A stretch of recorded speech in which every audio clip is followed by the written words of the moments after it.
All right, let's go. Number 10. The Olmec. In 1862, a farmer clearing sugarcane in the swampy lowlands of Veracruz, Mexico, struck what he thought was the bottom of an enormous iron cauldron buried in the earth. He dug around it. What emerged from the soil was not a pot. It was a face 9 feet tall, carved from a single block of black basalt, with broad lips, heavy-lidded eyes, and a helmeted brow staring up at the jungle canopy as it had stared for nearly 3,000 years. The face belonged to the Olmec, and it should not exist. Between roughly 1500 and 400 BCE, in the tropical lowlands of southern Mexico, a civilization rose along sluggish rivers and mangrove swamps that archaeologists now call Mesoamerica's mother culture. Everything that would later define the great civilizations of the Americas, the Maya glyphs, the Aztec pantheon, the ball courts, the calendar systems, the concept of zero, the 260-day ritual count. Every one of these traditions can be traced back to the Olmec. They invented the foundational grammar of the New World. The Maya inherited it. The Aztecs inherited it. Half a continent of human civilization stood on the shoulders of a people whose name we do not even know. Olmec is what the Aztecs called them millennia later. It means rubber people. We have no idea what they called themselves. What they left behind is a problem. Across 4 primary sites in the Mexican states of Veracruz and Tabasco, archaeologists have unearthed 17 colossal stone heads. Each one is carved from a single boulder of basalt. Each one is unmistakably a portrait, individualized features, distinct expressions, headgear that may indicate rank or lineage. The largest stands nearly 11 feet tall. The heaviest weighs an estimated 50 tons. 50 tons! The weight of a fully loaded tractor trailer. Carved from stone with stone, because the Olmec had no metal tools. But the carving is not the impossible part. The basalt did not come from the sites where the heads were found. Geochemical analysis has traced the stone to the Tuxtla Mountains, a volcanic range roughly 60 miles from the ceremonial centers at San Lorenzo and La Venta. 60 miles of dense tropical lowland. 60 miles of seasonal swamp, of meandering rivers, of soft alluvial soil that would not bear the weight of a loaded ox cart, even if ox carts had existed. The Olmec had no wheels. They had no pack animals. There were no horses in the Americas, no oxen, no mules, no elephants, nothing 4-legged and strong enough to pull a 50-ton block across a continent of mud. And yet the heads are there, 17 of them, moved. The leading hypothesis involves wooden rollers, hemp ropes, and rafts floated down rivers during the rainy season, hauled by hundreds of laborers working in shifts. The hypothesis is plausible. It has been modeled, tested at smaller scales, defended in peer-reviewed journals. It is also, by the admission of the archaeologists who propose it, a guess. No Olmec quarry tools have been recovered in situ. No transport infrastructure has been identified along the route. No depictions of the process exist in any surviving Olmec art. The method of transport is still debated. The debate has lasted longer than the Olmec civilization itself was understood to exist, and the heads are only the beginning of what the Olmec left unexplained. At a site called Cascajal, a serpentine block bearing 62 carved symbols was recovered from a gravel pit by road workers. If the symbols are what some epigraphers believe they are, a writing system, then the Cascajal block is the oldest written text in the Western Hemisphere. It cannot be read. It may never be read. The script has no descendants, no Rosetta Stone, no living tradition to inherit it. The Olmec gave the Americas their gods, their numbers, their games, and their words. Then they vanished. Their cities were systematically defaced. Many of the colossal heads were deliberately mutilated, dragged into pits, and buried by hands we cannot identify. Whether by enemies, by descendants, or by the Olmec themselves in some final ritual act, no one knows. The heads sit in museums now, or back in the jungle clearings where they were found, weathered and silent. 17 faces staring out from a culture that invented the foundations of a hemisphere and left no instructions for how any of it was done. Number 9. The Knock.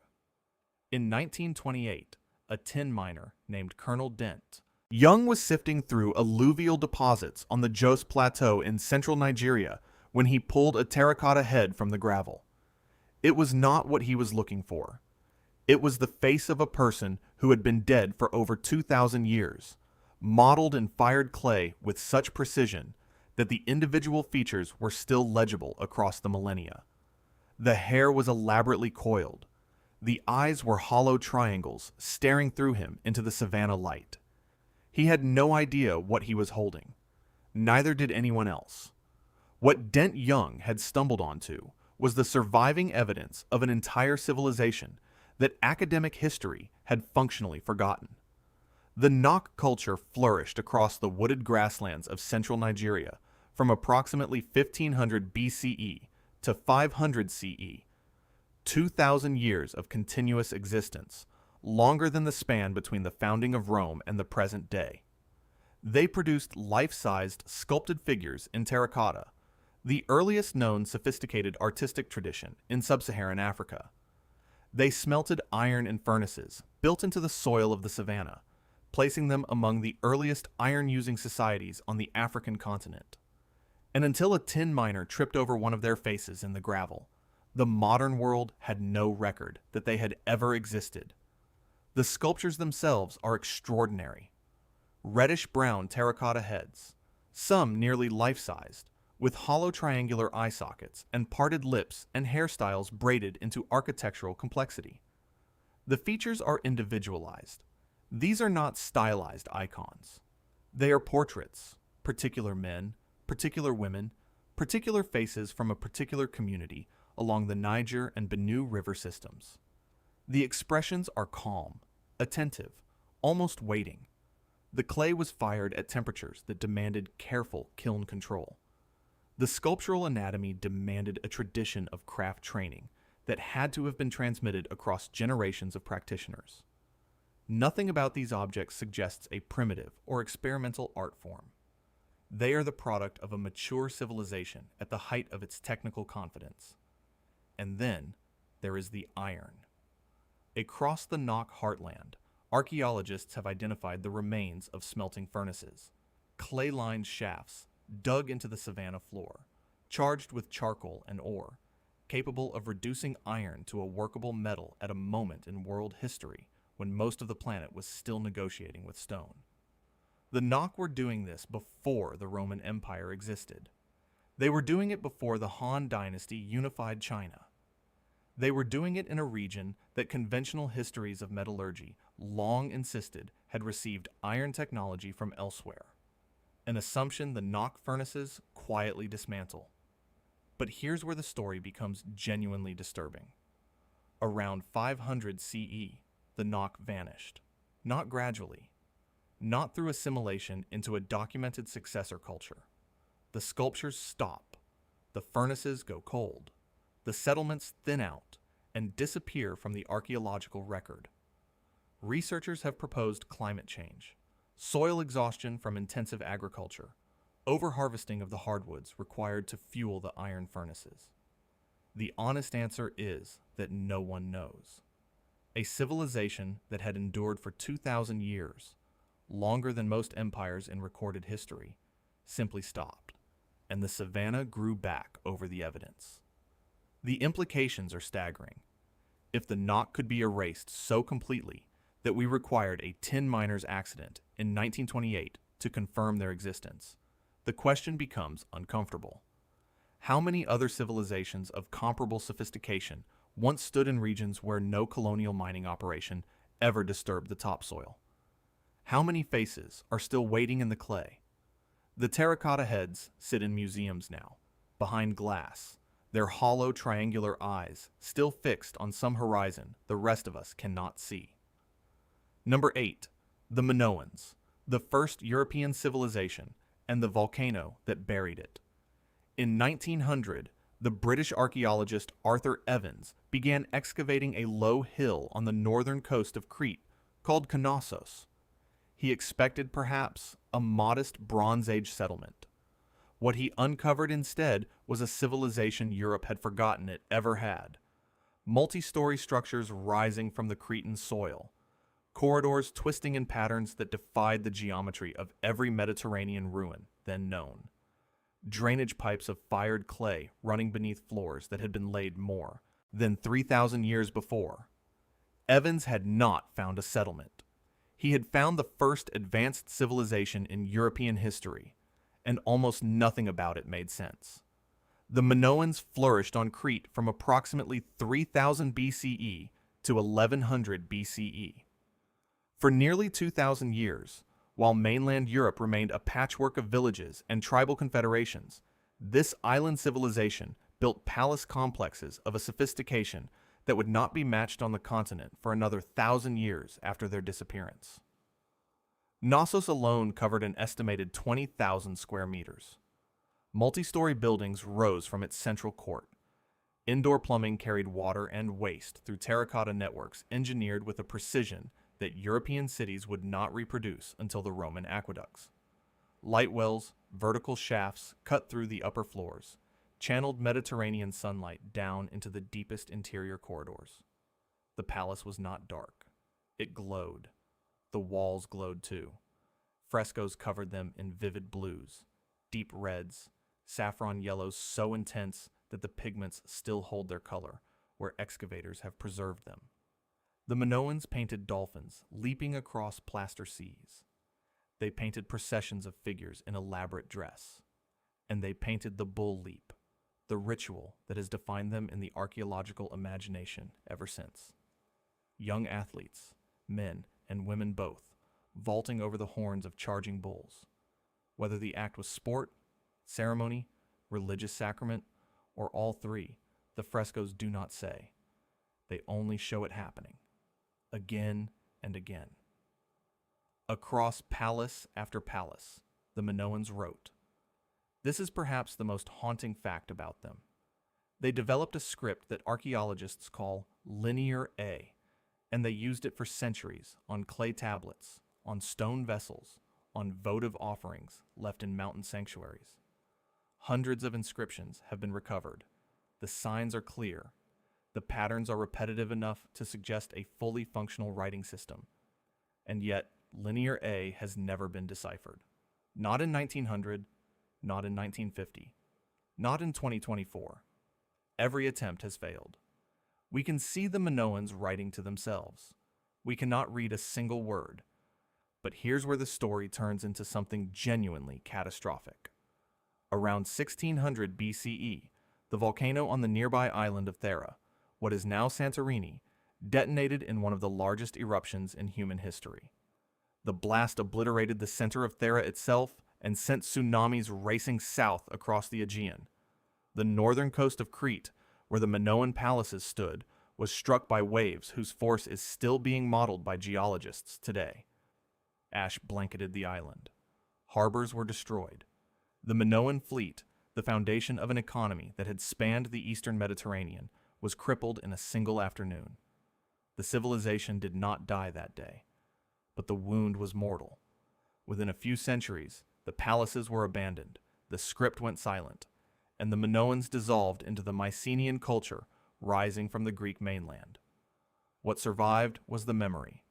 The labyrinthine corridors of Knossos, lit by their strange vertical shafts of sunlight, may have given the Greeks the myth of the Minotaur, the monster at the center of the maze. The sudden destruction of a sophisticated island civilization by water and fire may have given Plato the legend of Atlantis. The Minoans did not vanish from the world. They vanished into it, dissolved into myth, into half-remembered stories of bulls and labyrinths and drowned kingdoms. And the script remains undeciphered. The frescoes still glow on the walls Evans uncovered. The drainage pipes still hold their shape beneath floors no living person built. A civilization that wrote, that engineered, that painted itself in saffron and blue across the walls of palaces older than Homer, sits in the Cretan sun, waiting for someone to read what it left behind. Number 7. The Cucuteni-Trypillia culture and the cities that burned themselves to the ground. Between approximately 5,500 and 2,750 BC, across the rolling plains and forest steppes of what is now Ukraine, Moldova, and Romania, a civilization emerged whose settlements would not be matched in scale anywhere in the world for thousands of years. While the palace builders of Crete were still millennia away from laying their first foundations, while Mesopotamia was still organizing its earliest villages along the Tigris and Euphrates, the people we now call Cucuteni-Trypillia were constructing cities so large that satellite archaeology has only fully grasped their dimensions in the last 3 decades. The megasite at Talyanki in central Ukraine, dated to roughly 3,700 BC, covered approximately 450 hectares and housed an estimated 15,000 people. To put that in context, the largest contemporary settlements in Mesopotamia, the cradle of urban civilization, held a fraction of that population. The Cucuteni-Trypillia cities outsized everything in the ancient world. They predated the first true cities of Sumer by centuries, and they did it without writing, without bronze, without the wheel as we typically understand its application to transport. The layout was unlike anything that came before or after. Aerial surveys and magnetometer mapping have revealed that these settlements were organized in vast concentric rings, sometimes a dozen or more, of 2-story wooden houses arranged in patterns that only become fully legible from the air. Streets radiated outward from central plazas. Public buildings stood at calculated intervals. The geometry was deliberate, planned at a scale that required coordination across thousands of households simultaneously. From a low-flying aircraft today, the ghost outlines of these rings still scar the Ukrainian soil. Perfect circles where perfect circles should not exist. The pottery they left behind is among the most striking in the prehistoric world. Spiral motifs in red, black, and white wind across vessel surfaces in hypnotic geometric arrangements, repeating and folding back on themselves with a mathematical precision that seems almost computational. Figurines, painted ceramics, and ceremonial vessels have been recovered by the tens of thousands. The aesthetic sense was sophisticated. The craft tradition was continuous. The population was enormous. But here's where the conventional model of urban development collapses entirely. Every 60 to 80 years, the inhabitants of these cities burned them to the ground, not by accident, not as a result of invasion or warfare, of which there is remarkably little evidence. The destruction was deliberate, systematic, and total. Houses were filled with combustible material, including pottery and grain stores, and then ignited at temperatures hot enough to vitrify the clay walls. Entire cities of 15,000 people were reduced to ash in coordinated burns that would have required the cooperation of the entire population. And then, on the same scorched ground, they rebuilt. The new city would rise directly atop the cremated remains of the old one, following similar concentric patterns, sometimes for another 2 or 3 generations, before the cycle repeated. Archaeologists have proposed dozens of explanations: ritual renewal, sanitation, soil exhaustion, cosmological calendars tied to generational cycles, spiritual cleansing of the dead. None of them fully account for the scale of what was being destroyed or the consistency of the practice across nearly 3,000 years and hundreds of settlements. The pattern is too uniform to be pragmatic and too sustained to be reactionary. Whatever the Cucuteni-Trypillia people believed, that belief was strong enough to compel them to repeatedly annihilate the largest urban centers on the planet. What makes this particularly disturbing is the implication. We tend to assume that the logic of civilization is cumulative, that cities grow, that infrastructure persists, that the rational arc of human settlement bends toward preservation. The Cucuteni-Trypillia inverted that assumption for 3 millennia. They built the largest cities of their age, and then, on a schedule no surviving record can explain, they set them on fire. By approximately 2750 BC, the culture dissolved. The megasites were not rebuilt. The concentric rings emptied. The painted pottery tradition faded from the archaeological record. Whatever cosmology had driven the burnings, whatever covenant the people had maintained with their own impermanence, went into the ground with them. The spirals on their pottery still turn. The reasons do not. Number 6. The Jiahu.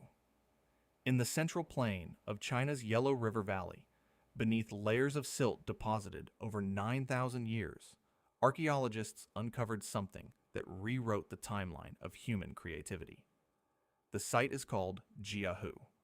The culture that inhabited it flourished between roughly 7,000 and 5,700 BCE, predating the Shang dynasty by 4,000 years, predating the unified Chinese state by even longer. When the Jiahu people were burying their dead with grave goods along the banks of the Huai River, the civilizations that history textbooks credit as the cradle of Chinese culture would not exist for another 200 generations. And yet, what they left behind was not primitive. In the late 1980s, excavators working at Jiahu recovered a series of slender, tubular objects from human graves. They were carved from the wing bones of red-crowned cranes, hollowed, polished, drilled with rows of finger holes, the color of aged ivory. 33 flutes have now been recovered from the site. Several are still playable. When musicologists tested them, the flutes produced a precise tonal scale, not random pitches, not approximations, a structured musical system capable of playing recognizable melodies. The instruments were tuned.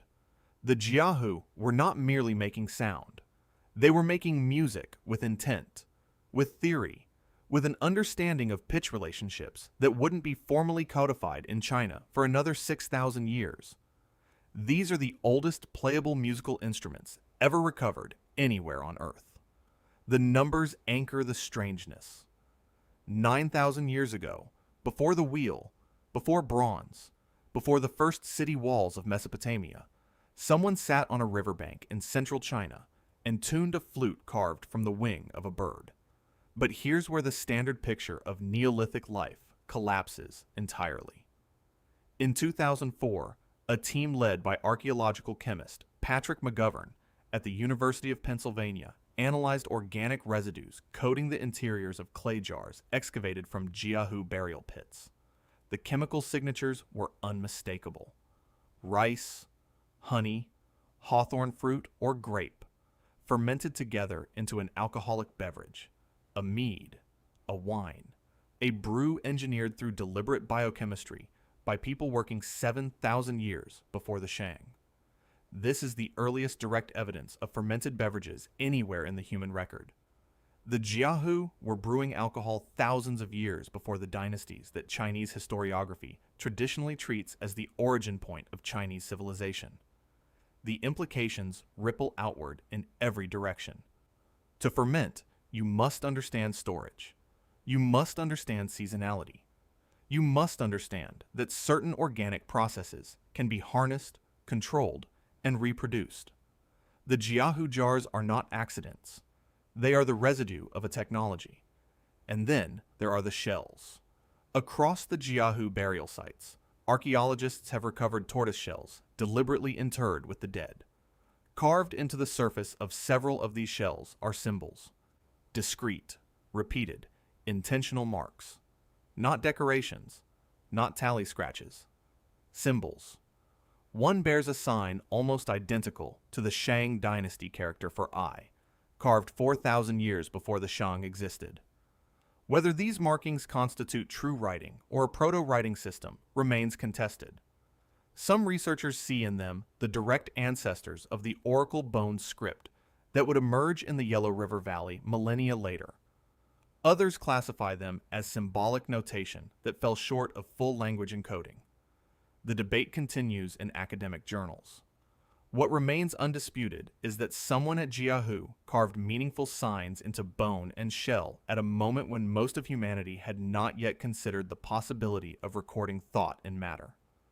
Music, alcohol, possible writing, all of it in one place, by one people 9,000 years ago. The Jiahu were not the ancestors of a civilization that recorded their existence. They left no king lists, no dynastic chronicles, no monuments addressed to the future. Their flutes were buried with the dead. Their jars were sealed in the earth.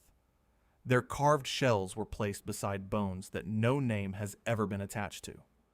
We know they made the music. We will never hear what it sounded like in full. The melodies stopped when the last player did, and the silence has held ever since. Number 5. The Norte Chico, the civilization that rose from the desert in silence. In 1948, American archaeologist Paul Kosok stood in a barren valley on the central coast of Peru and looked at a series of low, eroded mounds that had been dismissed for decades as natural hills. He suspected they were not natural at all. He was correct. What lay beneath the wind-blown sand and pale gravel of the Supi Valley was a city, not a village, not a ceremonial outpost, a city, and it had been built at the same time as the pyramids of Giza. For over 50 years after Kosok's initial observation, the site remained largely unexplored. Then, in 1994, Peruvian archaeologist Ruth Shady Solis began systematic excavations at the site now known as Corral. What her team uncovered in the years that followed rewrote the archaeological history of an entire hemisphere. Radiocarbon dating of reed fibers from the construction fill returned dates between 3,500 and 1800 BCE. The Norte Chico civilization, named for the 4 river valleys in which its sites cluster, was the oldest known civilization in the Americas. It had emerged in complete isolation from the cultures of Mesopotamia, Egypt, and the Indus, and it had done so at precisely the same moment in human history. The scale is difficult to absorb. Corral covers more than 60 hectares. 6 terraced pyramids rise from the valley floor, the largest standing 18 meters tall with a base spanning the length of 4 football fields. Sunken circular plazas, carved into the earth like inverted amphitheaters, anchor the ceremonial heart of the city. Residential complexes radiate outward. The construction technique was ingenious and unprecedented. Workers wove cone-shaped reed bags called shikra, filled them with stones quarried from the surrounding hills, and stacked them in massive retaining structures. The bags absorbed seismic energy in this earthquake-prone coast. Pyramids built on shikra foundations have stood for nearly 5,000 years. But here is where the standard model of civilization collapses entirely. The Norte Chico had no pottery. None. In a civilization spanning 2,000 years and dozens of urban centers, archaeologists have recovered no ceramic vessels, no fired clay, no kiln work of any kind. They had no writing, not even pictographs or protoglyphs on stone. And most disturbingly to the conventional framework, they have left no evidence of warfare, no fortifications, no weapons designed for human combat, no depictions of conquest, no mass graves, no burned settlements. Across thousands of years of urban habitation, the archaeological record is silent on the violence that supposedly drives the rise of every complex society. What they had instead were knots. The Norte Chico used the quipu, a system of knotted cords in which color, position, knot type, and spacing encoded information. A quipu fragment recovered at Corral has been dated to roughly 2,500 BCE, making it possibly the earliest known form of record-keeping in the Americas, and one of the earliest anywhere on Earth. The Inca would still be using descendants of this system 4,000 years later. The information held in those knots, like the language of the people who tied them, remains undeciphered. The implications are staggering. The standard archaeological narrative insists that civilization arises through a familiar sequence. Agricultural surplus produces social hierarchy. Hierarchy produces warfare. Warfare produces fortified cities and written records to track tribute and conquest. Pottery enables storage. Storage enables wealth. Wealth enables kings. The Norte Chico violates this sequence at every step. They built monumental architecture without pottery. They organized thousands of laborers without writing. They sustained urban life for 2 millennia without measurable violence. And they did all of this on an arid coastal strip where rainfall is nearly non-existent, sustained by irrigation canals and a diet drawn heavily from the Pacific. And they did it at the same time. The same moment in human history when Khufu's workers were dragging limestone blocks across the Giza Plateau, when Sumerian scribes were pressing the first cuneiform into wet clay, when the bricklayers of Harappa were measuring out their grid streets, a people on the other side of the planet, who could not have known any of these others existed, were raising terraced pyramids from a desert valley and recording their world in knotted string. Something was happening to the human species in those centuries. Something synchronized. Something that left fingerprints on 4 continents simultaneously, in cultures that had no contact with one another and no shared inheritance to draw from. The pale stone pyramids of Corral still rise from the Supi Valley in the dry Peruvian sun, and the people who built them remain anonymous, unwritten, unknown. They left us their architecture and their knots. They left us no explanation for why they began. Number 4, the Vinca culture and the writing that shouldn't exist. In 1908, Serbian archaeologist Miloje Vasic began excavating a low mound on the banks of the Danube River, just outside Belgrade. The site was called Vinca Belo Brdo, and what he pulled from its soil over the following decades would quietly rearrange the timeline of human civilization, though almost no one outside academic circles would ever hear about it. Vasic unearthed thousands of artifacts from a culture that had no business existing where and when it did. Clay figurines with elongated masked faces, copper tools forged with sophistication that predated Mesopotamian metallurgy, and most disturbing of all, small clay tablets and pottery fragments inscribed with symbols. Symbols that looked unmistakably like writing. The Vinca culture flourished across the Balkans between approximately 5,700 and 4,500 BCE. Its heartland stretched along the Danube through what is now Serbia, with satellite communities extending into Romania, Bulgaria, Hungary, and Bosnia. At its peak, the culture sustained settlements housing thousands of people, with timber-framed houses arranged in tidy parallel rows along the riverbanks. Streets, property divisions, granaries, workshops. This was not a scattered tribal society. This was urban planning, 2,000 years before the first ziggurats of Sumer. The figurines alone would have made Vinca remarkable. Archaeologists have recovered tens of thousands of them across the culture's range. Stylized human forms with triangular faces, almond-shaped eyes, and what many researchers interpret as masks pressed against featureless skulls. The figures stare across millennia with an expression that is neither welcoming nor hostile. Just patient. Just present. Their meaning has been debated for over a century. Ritual objects, ancestor effigies, deities, toys. No consensus has emerged. The people who shaped them are gone. The metallurgy is where the standard chronology begins to crack. At sites like Plochnik in southern Serbia, excavations have recovered copper tools, axes, chisels, and ornaments dating to the late 6th millennium BCE. Smelting furnaces have been identified. The Vinca were not cold hammering surface copper. They were extracting metal from ore, controlling temperatures, alloying, casting. This is industrial knowledge, and it appears in the archaeological record centuries before the Near Eastern cultures, traditionally credited with inventing metallurgy, show any comparable evidence. The Bronze Age was supposed to begin in Mesopotamia. The story has always moved from east to west. The Vinca evidence runs in the wrong direction. But here's where the standard model of human development collapses entirely.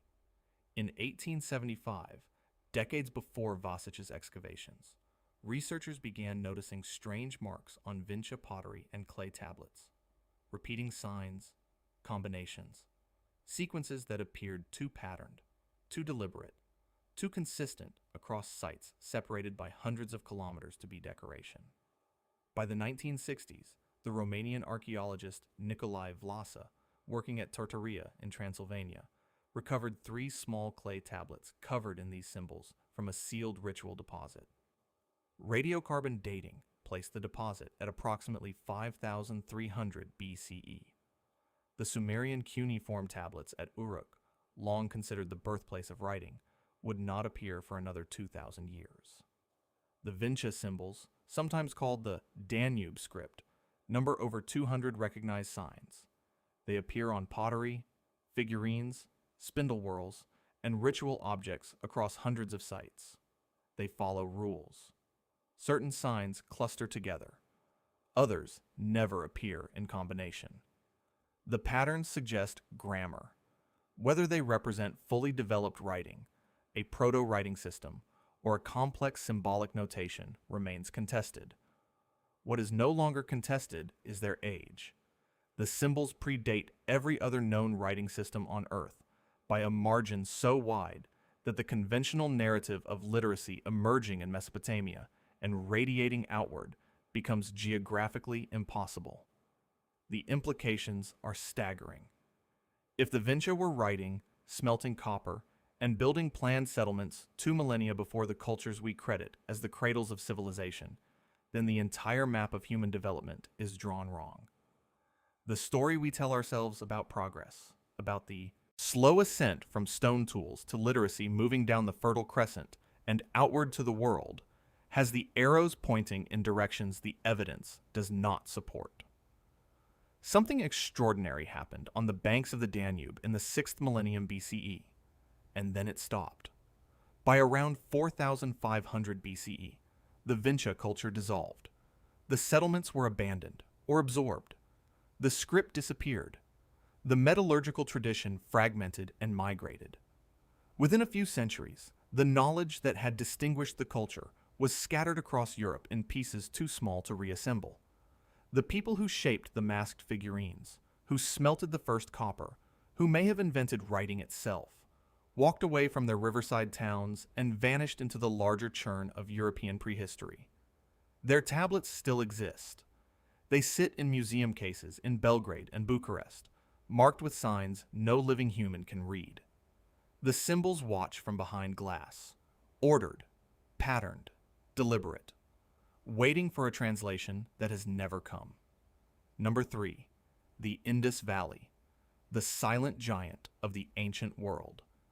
In the 1920s, archaeologists working in the dust of British colonial India began uncovering the outlines of cities that no one had remembered. Not in scripture, not in oral tradition, not in any surviving text from any neighboring civilization. The mounds at Harappa in the Punjab and Mohenjo-Daro along the lower Indus had been mistaken for natural hills for thousands of years. When the excavations cut into them, an entire civilization emerged from the soil. Streets laid out in grids, drains running beneath the pavement, brick walls aligned with a precision that suggested centralized planning on a scale the ancient world was not supposed to possess. The Indus Valley civilization, also called the Harappan civilization, after the first site identified, flourished from approximately 3,300 to 1,300 BCE. At its peak, it covered over 1.25 million square kilometers, stretching across what is now Pakistan and northwest India. That single number deserves a moment to settle. The Harappan world was larger than ancient Egypt and Mesopotamia combined. The pharaohs and the Sumerian city-states, the two civilizations that have dominated every textbook account of early urban life, occupied a fraction of the territory, controlled by a culture most people have never heard, named aloud. The numbers continue. Mohenjo-Daro alone may have housed 40,000 inhabitants at its height. The bricks used to build it were standardized in dimensions across the entire civilization, not just within a single city. A brick made in a kiln near the Arabian Sea matched the proportions of a brick made 1,000 kilometers inland.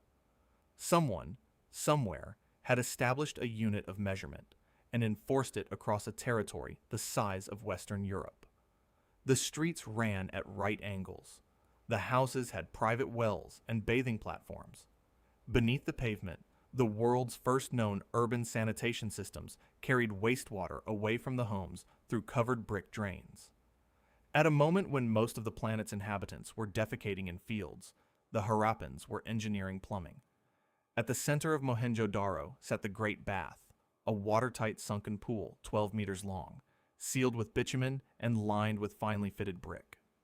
No one knows what it was for. It may have been ritual. It may have been civic. It may have been something for which we have no surviving word in any language. Harappan trade goods, beads of carnelian, bolts of cotton, shipments of timber, traveled by sea and overland to Mesopotamia, where Sumerian tablets refer to a distant land called Meluha that almost certainly meant the Indus. The Harappans were known to their contemporaries. Their contemporaries left records of them. They left no readable records of themselves. But here's where the standard model of early civilization collapses entirely. The Harappans wrote. Their script appears on thousands of small seals, on pottery, on copper tablets, a corpus of around 400 distinct symbols repeated across the entire territory for over 1,000 years. It has never been deciphered. No bilingual inscription has ever been found. No Rosetta Stone, no surviving descendant language has been confidently linked to it. The Harappans speak to us, and we cannot hear them. Every other major early civilization left a voice we eventually learned to read. The Harappans left a silence that is held for 4,000 years and shows no sign of breaking. And then there is what the excavations did not find. No palaces, no royal tombs, no grand temples, no triumphal art depicting kings standing over conquered enemies, no mass graves from sacked cities, no defensive walls oriented against invading armies. Across a civilization larger than Egypt and Mesopotamia combined, lasting for 2,000 years, archaeologists have recovered almost no evidence of warfare, kings, or organized religion as we understand those terms. The weapons that have been found are modest, suited to hunting or personal defense, not to armies. The cities show no destruction layers from conquest. The art depicts animals, dancers, abstract figures. No god kings, no emperors, no conquerors. A civilization the size of a continent, organized to the millimeter, trading across oceans, writing in a script no one can read, governed by no ruler we can name, worshipping no god we can identify, and waging no wars we can detect. The Harappans built something the ancient world was not supposed to be capable of building, and they did it in a silence so complete that we cannot even ask them why. Around 1900 BCE, the cities began to empty. The grids fell out of use. The drains clogged. The script disappeared. Whatever the Harappans were became something else, and the something else did not write it down. Number 9. Chatal Hoyuk. In 1958, British archaeologist James Mellart was surveying the Konya Plain of south-central Turkey when he noticed a low, double mound rising from the flat agricultural landscape.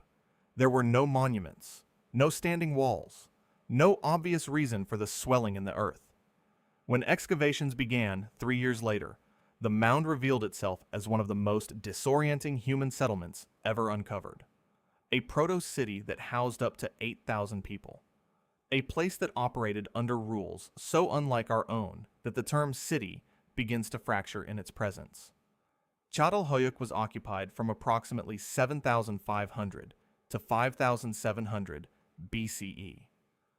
For nearly 2,000 years, generation after generation lived, died, and were buried in the same compressed footprint of mud brick. The settlement predates the Egyptian pyramids by more than 4,000 years. It predates the Sumerian city-states by nearly 3,000. It predates writing itself, and it had no streets. This is the detail that resists comprehension. The houses were pressed against one another in a dense honeycomb of mud brick walls, sharing surfaces with their neighbors on every side. There were no alleys, no lanes, no public squares between dwellings. To enter a home at Çatalhöyük, you climbed onto the rooftops, walked across the interlocking ceilings of the entire settlement, and descended through a hole in the roof using a wooden ladder. The roofs were the streets. The city was inverted. Imagine the scene at dusk. Thousands of people moving across an undulating surface of rooftops. Smoke rising from openings, cut into the mud-plastered ceilings. Ladders pulled up behind them as they descended into the dark interiors of their homes. No facades faced the public. No grand entrances. No avenues for processions. The entire concept of a street, the foundation of every city that would follow for the next 9,000 years, simply did not exist here. Inside the houses, the strangeness deepens. The walls were smoke-blackened from cooking fires, layered with replasterings that built up over decades like geological strata. Across that plaster surface, the inhabitants painted. Red ochre handprints, geometric patterns, hunting scenes, vultures descending on headless human figures. And on one wall, archaeologists uncovered what may be the oldest landscape painting in the world, a depiction widely interpreted as a map showing the settlement itself beneath an erupting volcano. A city painting, a portrait of its own existence 8,000 years before recorded history began. Bull skulls were mounted into the walls themselves, their horns protruding into living spaces, plastered over and reshaped until they emerged from the architecture as though the building had grown them. And beneath the floors, beneath the platforms where families slept and ate and raised their children, were the dead. The inhabitants of Çatalhöyük buried their ancestors directly beneath their homes. Tightly flexed bodies placed in shallow pits under the sleeping platforms. Mothers, fathers, infants, elders returned to the earth of the house itself. Some skulls were later removed, replastered with clay to reconstruct the features of the face, painted with red ochre, and kept above ground. Held, passed between households, carried through the generations as objects of memory and presence. The living slept above the dead. The dead were not gone. They were architecture. But here is where Çatalhöyük becomes genuinely disorienting to modern assumptions. In nearly 2 millennia of occupation, in a settlement of up to 8,000 people, archaeologists have found no palaces, no temples, no central administrative buildings, no royal tombs, no evidence of kings, priests, or rulers of any kind. Every house is roughly the same size. Every house contains the same domestic features. Every house buries its own dead. The social hierarchy that every textbook insists must accompany urban life is simply absent from the record. A city of thousands, sustained for 2,000 years, without rulers, without temples, without streets, without the things we have been taught are inseparable from the very definition of civilization. The people who built it left no script we can read. We know what they painted, what they ate, what they kept beneath their floors. We do not know what they called themselves, what they believed about the skulls they replastered, or why they chose to build a city that turned its back on every architectural instinct that would follow. They are gone. The mound remains. And every assumption about how human society must be organized stands on ground that Çatalhöyük quietly refuses to support. Number 1. Göbekli Tepe. In 1994, a Kurdish shepherd tending his flock on a dusty hilltop in southeastern Turkey noticed something strange protruding from the soil. A stone, too regular, too deliberate, too clearly shaped by hands to be natural. The shepherd reported the find. German archaeologist Klaus Schmidt, then working with the Istanbul branch of the German Archaeological Institute, arrived to investigate. What he uncovered over the following decades on a barren rise called Göbekli Tepe would force the rewriting of every textbook on the origin of human civilization. The site dates to approximately 9,600 BCE.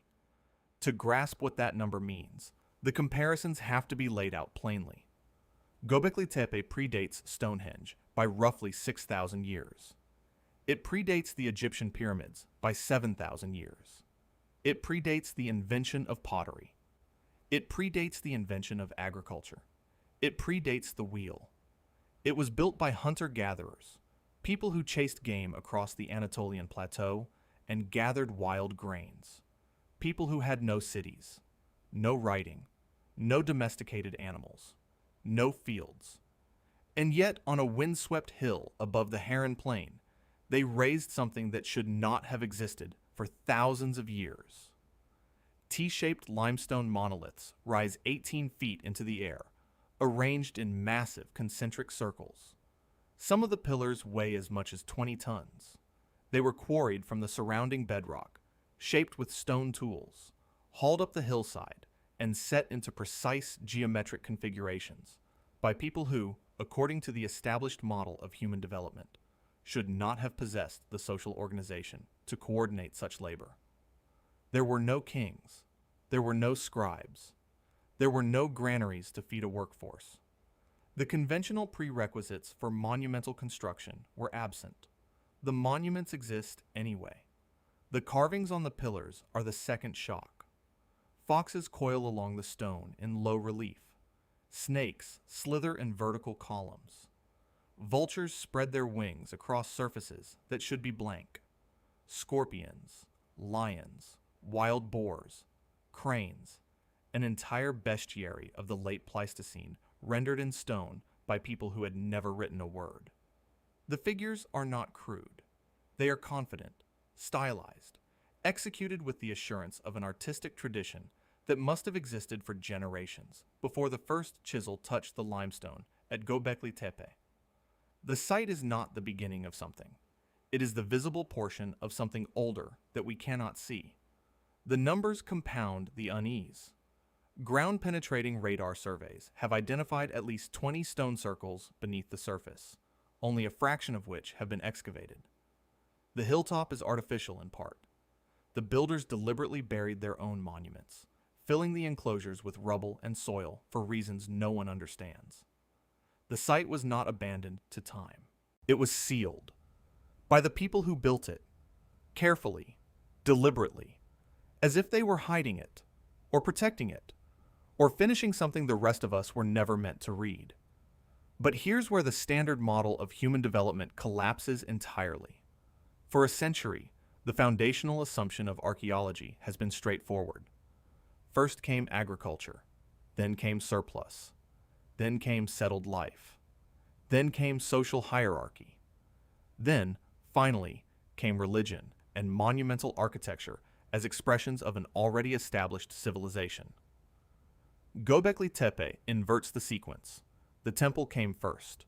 The fields came after.